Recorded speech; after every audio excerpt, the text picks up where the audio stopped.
And we are live. G'day everyone, Mike Jeffrey here, and you are listening to My Creative Journey, episode number 37.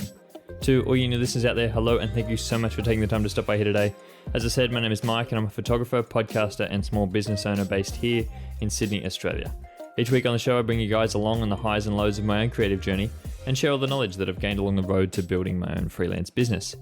In this week's episode, I'm going to talk about something which does hold a lot of people back, and I've sort of touched on it before, and that is the idea of imposter syndrome. The idea where you can feel like you're not up to actually talking about a particular topic. You're not actually at a status where you think you can perform in any certain task. And I think this is something that holds a lot of creative people back, and it's definitely something that I've struggled with before. So we're going to be touching on a little bit about that today. But before I jump into that, I want to talk about what has been going on for me this past week and a few things that I forgot to mention in last week's episode. So last week's episode, I recorded last Friday, but I didn't touch on one of the things that happened during last week in that episode, and that was that I passed 1,000 followers on my main Instagram account. And that was something that I'd been looking forward to, I guess, for quite some time.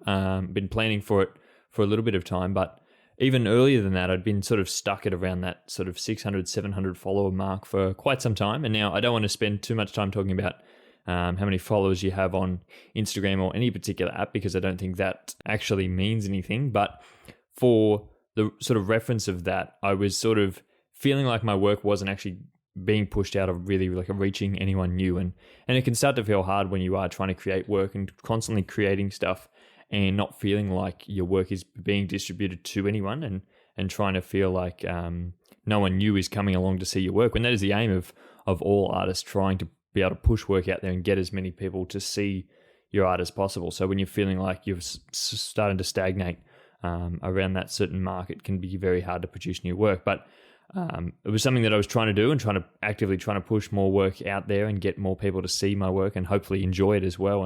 And by that number increasing, by the amount of followers I have increasing, shows me that people are enjoying my work. It's all good to say that I'm getting so many thousand views on my videos or on my photos or on my podcast or things like that. I'm getting views and getting people to come and actually listen to my stuff. If they're not subscribing, if they're not signing up to be a part of the community, then they probably don't enjoy it much, and it's probably not something that they really want to see all the time. So that conversion rate is something that I was heavily trying to focus on, and I was glad to get to a point where people were starting to convert and actually being more interested in the work that I was trying to put out there in the world. So last week I did a bit of a giveaway for reaching 1,000 followers on Instagram. I gave away one of my prints to a follower on my Instagram account, and I ran a bit of a giveaway for 48 hours there, and that was a exciting time because I hadn't run a giveaway in over a year. Actually, I ran a giveaway early last year, at the start of 2020, and I was a bit apprehensive about how this one would go, because last year when I ran the giveaway, I got about 4 people enter the giveaway, which really wasn't a lot and didn't give me a lot to choose from in that sense. So it was hard to sort of give something away when hardly anyone is entering. You feel like it's not really a giveaway when it's only your sort of close friends and family entering. It's like, well, this is not really helping. But it's great to be able to give away to those sort of people, because I know that anyone who does follow me has obviously supported me in some respect, and I'm glad that they're there, and I would love to be able to give them stuff, and that's really good to be able to show my appreciation, and I really do appreciate anyone who supports me and supports my work in any aspect, so that's really nice. But I was scared to put that out there because I didn't know if anyone would be interested, but in the end we had over 110, 120 people enter the contest to win that print, and I was very glad, because to see so many people interested and to see people actually wanting an actual piece of my work, but also that they were happy to enter, to be able to share it around and be able to be engaged in the work that I was trying to do. So that was really nice. And I was really glad to give away that print last week. And it was something that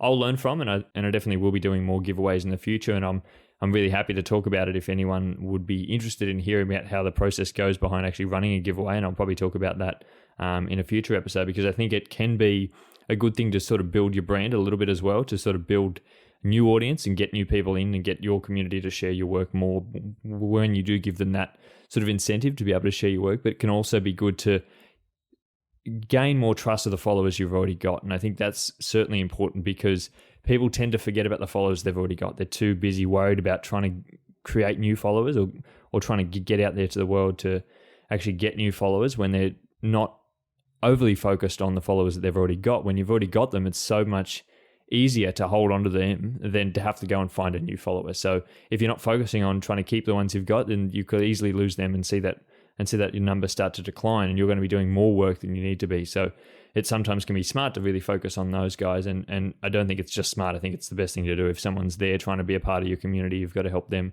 as much as you possibly can. And that's all that I've ever tried to do. And I think that is one of the best ways to be able to grow, I think, on any social media app, is to be able to keep the people you've got and really hold them really tight, because once someone's actually in your community, you're in a prime position to hold them and hold them long term, and hopefully you can have that sort of interaction where you are able to give to them and they're able to give to you, and it sort of feels like that two-way street.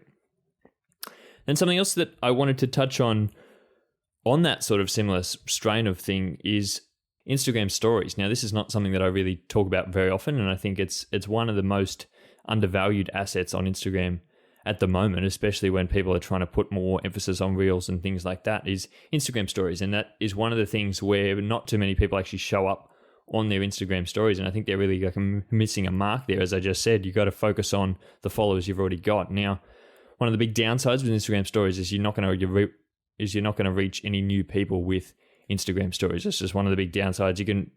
You're allowed to put hashtags in your Instagram stories, but to be honest, it's really not going to do a lot for you.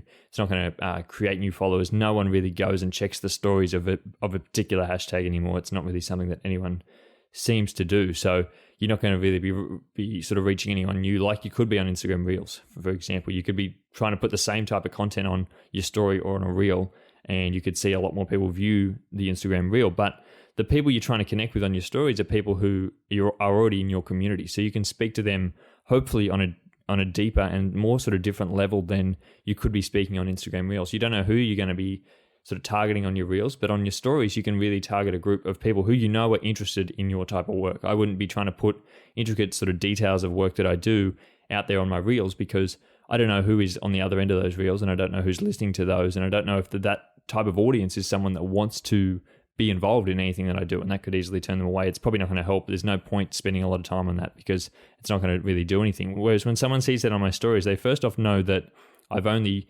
sent that to them because they are someone who follows me. So they're only seeing that because they do already follow me. So that feels like sort of some sort of part of a community there, because no one else is going to see that outside of people who do follow me. So that gives them that reason to not unfollow me if they're enjoying the work on my stories, for one. But for two, I think it's a good way to be able to build that connection, especially when the type of content you can be providing on your stories, you can provide a lot more of a service.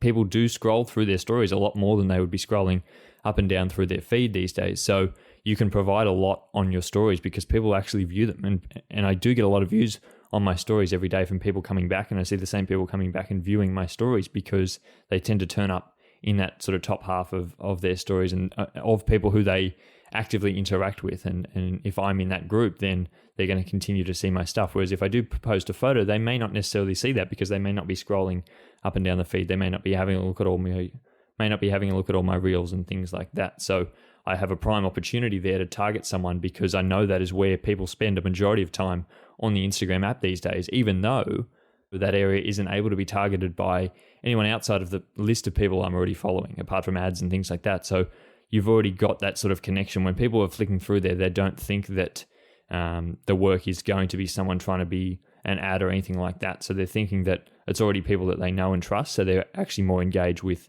the work that is going to be there. And so, yeah, I've been trying this out, and I've been trying to be more active on my stories recently, and I think it's been really helping. I think I get a lot of responses on my stories. I get more probably responses on my stories than I do responses on my reels. And if I just post a photo, my feed these days, I don't get many sort of comments on those photos, but I'll get a lot of responses on my stories, and I see a lot of people reply to stories a lot more, or if I add like a slider on the story, or if I add some sort of poll or something like that, I get a lot of responses on those sort of things because it's easy and people can go through and sort of respond and add little things and actually keep up to date with the things that it is that I do in my daily life or in my business and things like that. So I think people sort of use that more so than scrolling up and down their feed. So I've been trying to put more of myself on there and trying to get on there on like videos and speaking more on there, because I think it is a genuine way where you can connect with people. And I look with the people that I really respect on the app and people who I look up to and who I do follow. And the reason I tune into them is because they also provide me a more inside look into their life than I would be getting if I wasn't following them. If I wasn't able to access their stories, for example, I wouldn't be getting that inside look at what it is they do every single day. And when they're turning up and giving me information that I may not have known before, I really appreciate that. So I've been trying to put as much as myself out there, and I wanted to encourage anyone else to try and get out there on their stories, because I think it's a great way to connect with the people who are your friends and people who you already have in that sort of group, and people who have signed up to be there to be a part of your community. And I think that's one of the best ways, if you can be actively trying to put work there and not just post reels all the time, and really turning up on your stories to show the people that it's not all about trying to connect with other people. Yeah, of course, that is the aim in business, is to connect with a wide variety of people and to try and get your work out there in the world. But also, once I bring you in, you also get a bit more of me. Here it is on my stories. And I've really appreciated that. I've really seen a lot of growth and a lot of messages and a lot of people sticking around and becoming that sort of closer community through that. And I would encourage anyone else to jump on their stories and be more open and more themselves on there. And so the last thing I want to talk about before we jump into today's topic is my sort of energy on this podcast. I was going back through and editing last week's episode, and I realized that I really don't have a lot of energy on this podcast whatsoever. I feel like I'm always sitting here and I'm not smiling at all. It's one of the big downsides, I guess, of having a video podcast, is that I get to watch it myself back every single week and get to see how I'm expressing myself and how I'm reacting to all things that I'm talking about. And sometimes I tend to sit here of an afternoon and just think that that there's no real energy at all, and I don't know why I'm not being more emphasized on the points that I'm trying to make, because all this stuff is something that really does excite me, and I'm really glad that I'm able to have this platform to talk about things. So I'm really trying to put more of an emphasis into that, and maybe it is because I normally record of an afternoon and I'm out of energy by the end of the day. So at the moment I'm recording this in the morning, so hopefully I've got a bit more energy this morning to be able to record this episode than other episodes that I have done before, but we will soon see, I guess. And if you guys could let me know, that would be great, because I suppose only having the audio version, it doesn't really come across that much. But I suppose when you see the video, more so. If anyone is watching on YouTube, hello, and thank you for tuning in. Please let me know if there is anything you think that I'm not being overly interactive with you guys, and I'm not really sort of bringing that energy that I really want to be bringing here every single week, because it is one of those things that I've been really trying to emphasize, because I think, why would you want to sit down and listen to someone for half an hour when they're really just rambling on and they really don't have much energy about the things that it is they are talking about? Because if they're not getting energized and really passionate about the things they're talking about, then why would I be interested in being here as well? So I've been trying to emphasize on that a little bit more, and hopefully we can bring a little bit more energy. And in that vein, I sort of put out a question on my Instagram stories this last week about the actual length of the episodes, because this is something that I've gone back and forth on quite a lot, and of how long I really want these episodes to be. And most of you guys on the stories tended to say that you would prefer sort of shorter episodes between that 20 to 30 minute mark. And I was a little bit surprised by that, because I enjoy sort of longer episodes, but I know that they're a lot harder for me to produce. So I'm glad in a way that you guys are preferring the shorter episodes, and I'm glad that it's able to provide that little bit of a bite-sized informational piece, I guess, that you can just listen to for under half hour and move on with your day. Whereas me, I like to really listen to really longer episodes, because I'm working here through the day or I'm exercising for longer periods of time. But I suppose it's all coming down to where everyone's actually listening to these episodes at the moment and how long that they do like. And I can totally understand that the attention span isn't always there, as I listen to episodes just in the background and not really paying super attention. But if you were to be paying attention, you wouldn't want these episodes to be dragging on for long periods of time. So I'm glad, and hopefully if I can condense these episodes and I can bring more energy, hopefully that is able to all combine well to produce a good episode, and hopefully it'll be a great one again today.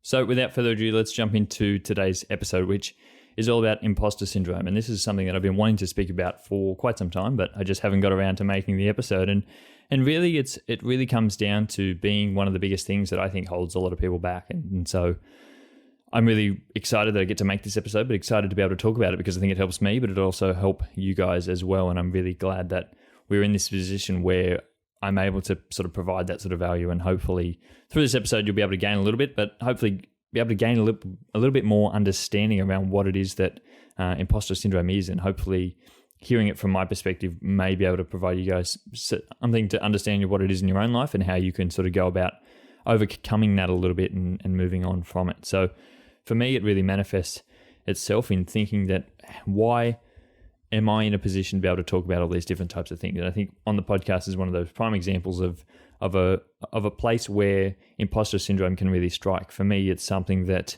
I have to always think about and always overcome the fact that I may not be the most educated person in this area, So what gives me the right to be able to speak about any of the things that I do talk about on this podcast, or who would be out there trying to listen to me talk about something that I'm not overly educated in?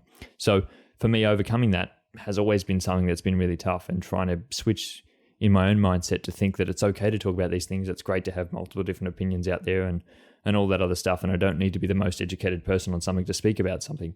It's also sort of manifested itself in my life through photography as well, because in those early stages, it was a real thing of, it became hard to advertise myself as a photographer. It became hard to sort of put myself out there and put the word out that I was a photographer, because I had that imposter syndrome of, I'm not actually a photographer. I'm just pretending that I am, and someday I'll be found out, and someday everyone will realize that I'm not really a photographer, or I'm not actually that good at photography, and I'll be really found out for that. And I'm sort of charging for work that I don't know how to do, and all these different types of things. And I think these are things that people do genuinely experience and are impacted by. And that's why I really want to talk about it today, because I'm sure there are a lot of people out there experiencing these types of things and just thinking that it either isn't normal, or thinking that it is something that they need to really work hard to get over, or it's something that you need to be more experienced when you probably don't need to be. For me, for the longest period, in that first year of sort of being a photographer, it was hard to really put myself out there and say that I'm a photographer. And I thought that, it'll be easier in time because I will be more of a photographer. But if you think about it, what actually makes you more of a photographer? If I'm out there still taking photos, if I'm out there producing work, then I'm just as much as a photographer as the other person. I may not be as experienced, I may not be as great of a photographer, but the end idea that I am a photographer is the exact same. If I'm charging for my work and there is someone out there who wants to pay me for that work, then that's okay. And that's how much I'm worth. And we've spoken about that on the podcast before, that I don't need to be charging for how much experience I have or how much I think I'm worth, because if someone else is happy to pay me for that work, then I must be worth that. And I need to sort of get over the fact that I don't think I'm at a certain standard, so therefore I'm not a photographer. And that is something that did hold me back. So I want to be able to give you guys that and say that you don't have to hang on for a year. You don't have to wait for 5 years down the track to all of a sudden realize you're a photographer, and then you just hit a switch and all of a sudden you are a photographer. It is a transition, but no one is saying that if you're not over a certain mark, you can't advertise yourself. You can't be able to put yourself out there as this type of anything, as an expert in any type of field. So it is something that does impact a lot of people, and that is just how it impacted me. So I want to start with reading out the definition of imposter syndrome from my good old friend Wikipedia. And here it says that imposter syndrome is a psychological pattern in which an individual doubts their skills, talents, or accomplishments and has a persistent internalized fear of being exposed as a fraud. I think that just sums up everything that I was just talking about in my own photography, and thinking that I can't possibly go out as a photographer and charge for work in case someone finds out that I'm not a real photographer, in case someone finds out that I don't have as much experience as I portray that I do, as I act like I do because I work in this profession, as I produce work I'm producing the same quality of work of someone who's been in the industry for over 10 years. So therefore I'm a fraud because I really haven't been here for 10 years. So I can't be charging the same amount of money for the exact same amount of work, So it really comes down to that. And a lot of people do struggle with this, because I think that it is something that hits a lot of people hard. So I really want to talk about some of these things today, and talk about how it can really manifest, but also how we can overcome it, because it's something that I've had to come at a lot in heaps of different types of areas, and it's something that I've kind of grown and started to get more used to. But I think as I expand, it'll hit me again and it'll hit me again. So it's not something that we ever inertly overcome in our own life, but every time I do hit it, it becomes easier to get over every single time. Now, in this episode, I'm not going to dig into any of the sort of personality traits or the psychology around the individual type of person who is more likely to experience imposter syndrome, but I will say that it's very closely related to something we spoke about a few weeks ago, which is perfectionism. And people that experience perfectionism are more likely to experience imposter syndrome. And I don't think that's a surprise to anyone, because someone who experiences perfectionism wants their work to be perfect. And if it's not out there in the world. Someone experiences imposter syndrome is too scared to put work out there in the world because they don't think they're in a position to be able to put it out there. They don't think they're an expert enough to be able to put that work out there. So it's very, very sort of closely related, and you can see how both of those are able to hold people back, and it's no surprise that a lot of people are being held back by this. So I really want to talk about why it is people don't tend to talk about or tend to do things that they don't know a lot about. Like, for instance, for me, I sit down here every week and think about the things that I can talk about on this podcast, and every time an idea comes up for me that is something that I haven't experimented in, or is something that I don't know a lot about, I tend to second guess whether I can speak about that on this podcast, even if I think the information could be useful for you guys, even if I do the research on it and sort of present it. If I haven't either used it in my own life or had experience about it before, I don't think that I'm overly qualified to speak about it here, which is, I think, sort of goes the wrong way about it, because most of the time, if you can provide someone with a bit of information, a bit of value, you can sort of give someone a starting point. And if I'm able to give you anything today, it's hopefully a starting point into being able to do your own research and be able to explore your own things in your own life. So I'm not trying to give you answers here to any particular one thing. All I'm trying to do is educate you and hand you a starting point to head in the right direction. So we really should be encouraging people to talk about a whole wide variety of things, even if they don't know a lot about it, because first off, I can learn a lot from something by speaking about it, even if I don't know a lot about it, and I can open myself up to that. I can open myself up to be actually wrong about some things, because then I can learn about them a lot more. But also other people can be educated about them. If I'm talking about something I don't know a lot about, probably the type of people who are listening to this wouldn't know a lot about it either, and therefore I can educate people on an area which they may not know a lot about. Whereas when people stick to the things that they know, they're only going to be talking to the types of people who are interested in their work, who probably already know about all that stuff as well. So we should really be trying to skew it to, it's okay to talk about those things. I'm not trying to profess that I'm an expert in any particular area. And if I started talking about something on here which I'm not an expert in, I'll be really honest about that with you guys, and I'll say that I'm okay if you explore this on your own, because I don't have all the answers, and I don't have all the answers on anything. But anything in particular that I really want to talk about, I have to sort of go through that process of thinking, have I had the experience on it, and am I able to speak about it in a way that I don't think I'll ever be attacked based on what it is I'm saying because I'm wrong. And you have to let go of that fear of being wrong, first off, but also you have to open yourself up to be able to speak about things that you may not know a lot about.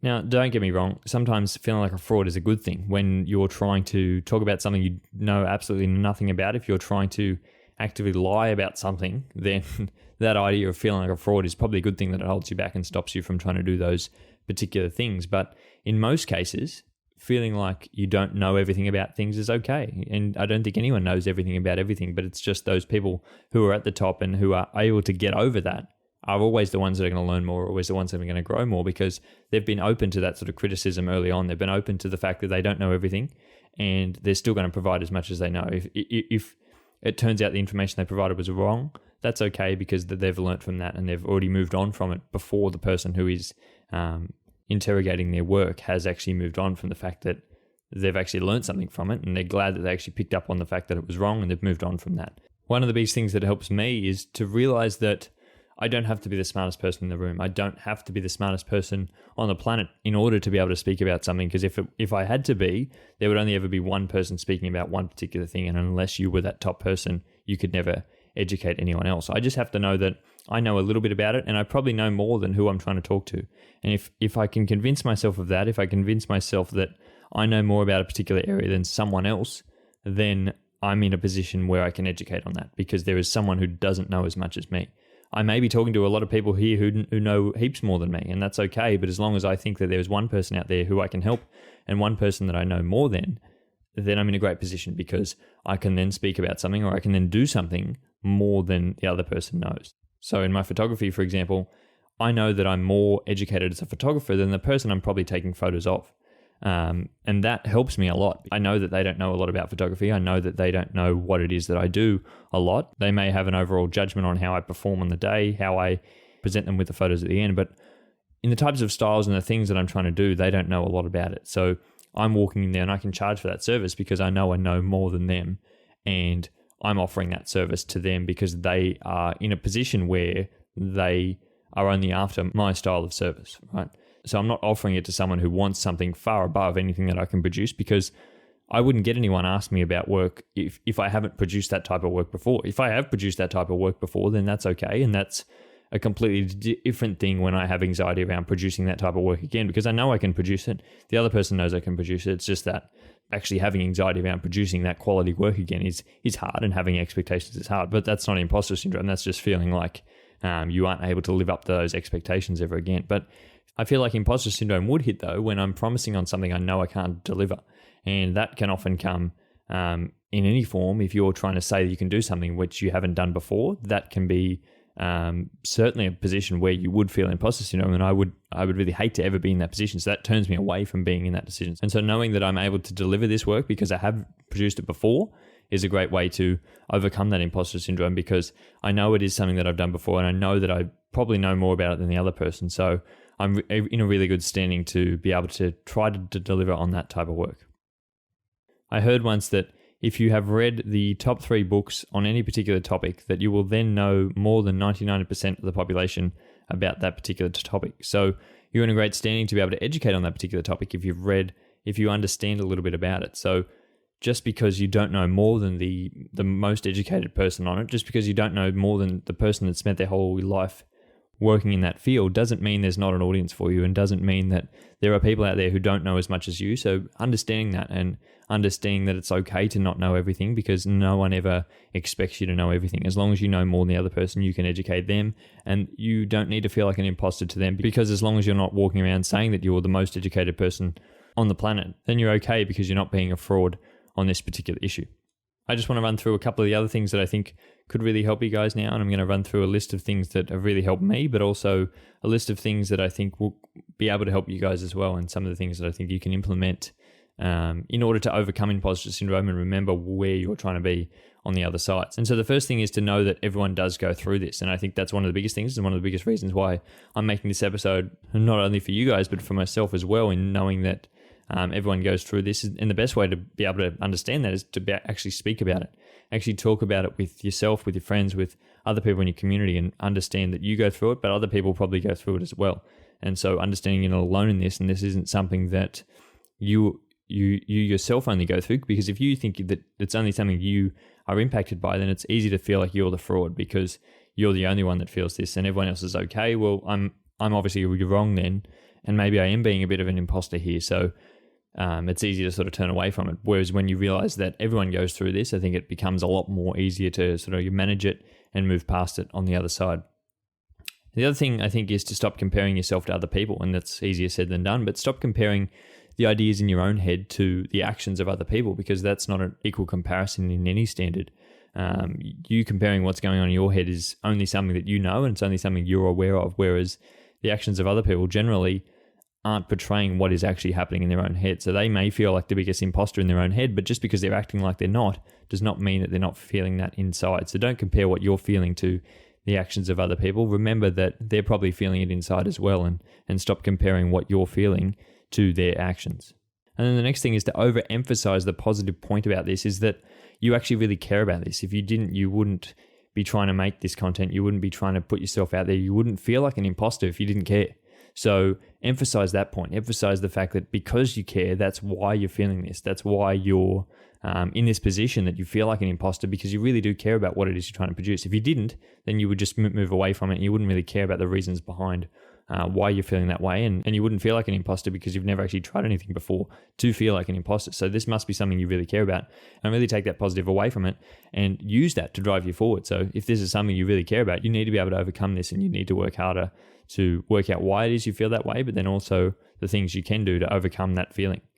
And the other thing that I like to do, which goes back on one of the things I was speaking about before, is understanding how much you do know about a particular area. So maybe write down some of the things that you've done before. Write down the achievements, write down the accomplishments that you've had in this particular area, because that all strengthens what it is you think about yourself, and it strengthens your position that you take when you speak about a particular issue, or when you're trying to enter a particular job or enter an industry. If you're constantly feeling like you're below someone else, maybe have a think about the things you've done before. And after you put those things down on paper, you might think, oh, I've actually achieved a lot in this particular area. Maybe I'm not so much of a fraud anymore. Maybe I am okay to speak about this. And maybe I have educated myself enough in this area. Maybe I have spent enough time. Maybe I have done the work here before. So why am I feeling like I'm below someone else? It's easy to forget the things you've done when you aren't having those in your direct memory, when you can only think about other people and you can think about what they've done, but you can't think about what you've done. So maybe write some of those down and write down some of your achievements, some of your accomplishments. Give yourself that pat on the back and remember that it's okay because you've really achieved a lot and you really do know what you're talking about, and you can educate a lot of other people. Even if you can't educate the people above you, you can do a lot to educate the people below you, and you can do a lot to be able to give back to that community. And if you get to the end of that and you think that you really haven't achieved a lot, well, just continue on educating yourself, continue to keep learning and continue to grow in that area, because that is one of the biggest ways that you're going to improve in the long term. And you can then educate even more people if you continue to learn, even if you are already at that mark. If you improve yourself even more, if you start to educate yourself a lot more and be open to be able to put things out there in the world and like learn from your mistakes, then you're going to grow a lot more and you're going to be opening yourself up to be more comfortable with who you are, but then you're going to be opening yourself up to talk to more people and educate more people and speak to more people and not feel like that imposter every single time, because now you've achieved more and more. So don't constantly be like looking up, constantly be looking at the things that you could be trying to do to be able to get yourself to that next mark, rather than thinking that you're below someone else. Think about how it is you can get above that person. I think one of the biggest things for me personally is to remember that experts, sometimes they do get things wrong. Just because they're an expert in a particular area doesn't mean they don't ever get things wrong, doesn't mean they don't ever have failures. So if I fail about something, if I get something wrong, if I speak about something and it's completely the wrong way around, and I have to come back here in 3 weeks and say, oh, I was completely wrong on that, or if I walk out and I go take photos and it all goes wrong and I have to turn around to them and say I wasn't able to produce all this work because all this happened, well, that's not the end of the world. Everyone has those mistakes. Everyone has those failures. Even if you are an expert in that particular field, you can still make mistakes. You can still get things wrong. You know, you still have things go wrong regardless. So just because you're trying to put yourself out there in this area doesn't mean you're going to have more go wrong with you than anyone else. And if you've actually done the work, if you know what it is you're talking about, if you have confidence in your own self, then it doesn't matter how much anyone else knows, because you can still make a mistake just as much as anyone else is able to make a mistake in any part of their life as well. And then the last thing is to actually visualize where it is you want to be. One of the biggest things that drives me to continue on, and it's been one of the biggest things that's really helped me try to get up to the next stage and continue moving, is to try and visualize where it is I would like to be. I know that by producing this podcast every week, I'm becoming more confident about talking about the types of things that I do talk about on here. And so I know that by continuing to produce these episodes, I can eventually get to a point where I may know more than other people, where I may be able to talk on a particular issue that I may be an expert in. I may be able to continue this as a career and something that I really enjoy as a career, and something that I really enjoy in any aspect of life. So if you're trying to pursue something as a career, continue on and think about what that could look like if you continue down the track, and remember what it is you're striving for, because I think people can lose sight of that and think, but, oh, it's all too hard, I'm going to go back and try to learn more, when they don't actually value the skills they've already got and use those to be able to grow more and really think about where it is they could be. Because if you're thinking about this imposter syndrome, chances are you're already ahead of the game. You're probably already somewhere where you're thinking about these types of things, where you're thinking you're ahead of other people. There isn't everyone who's in that situation. So if you're already at that stage, maybe if you just continue on, you could be able to progress more than the other person who is being held back by these types of things. So think about where it is you want to go, and think about how much you can continue to push, and be open to having those failures, be open to actually learning from those things, because that's going to propel you forward even more into the future. And so if you can continue to be striving for that point and not really looking at the here and now, because you will make mistakes, you'll make mistakes along your whole journey and you'll feel like you're a fraud the whole way through. But at the end, you've got to be aspiring to that end goal. And once you get there, you'll know that you've actually made something of yourself, and you'll be really glad that you took the steps you did earlier on in your career. And so I think that is where I'm going to leave today's episode, guys. I've been speaking for a bit of time, but I hope this was able to be informational for you guys. I hope you could take something away from this. As I said, I don't know everything about this area, but I hope you could take a little bit away from this and use some of the things that I've had to use before, and some of the things that I've used to really try and overcome this in my own life, trying to overcome it in my own business, overcome it on this podcast, overcome it in a whole bunch of things, whether it's just me speaking to a friend about something that I don't know a lot about. I don't think I should be speaking about it, but I think it can actually help them. And I think that by me talking about it, it might open up an avenue for them to go and do their own research, and it may open up an area of them having a conversation with another person about a particular issue. And if it is, well, that's great. And I'm really glad that I'm able to start that sort of conversation. So I hope I could start a conversation here today with you guys and think about some of the things in your life that you may be held back by imposter syndrome as well. So As I say every week, guys, if you did enjoy this episode, I would really appreciate it if you did share this episode around with a friend. But also, if you are watching this episode on YouTube, I would really appreciate it if you did leave a comment on the video and let me know what you liked about this episode. And if you're really enjoying the podcast, maybe consider subscribing and consider actually leaving some comments on other videos and let me really know, because it's hard on Apple Podcasts and on Spotify. You can't really leave anything under a particular episode, so I don't really get to hear much sort of feedback from you guys. But if you would like to message me on Instagram, I'm always open to hearing those messages, and I always enjoy hearing messages from anyone who listens to the podcast.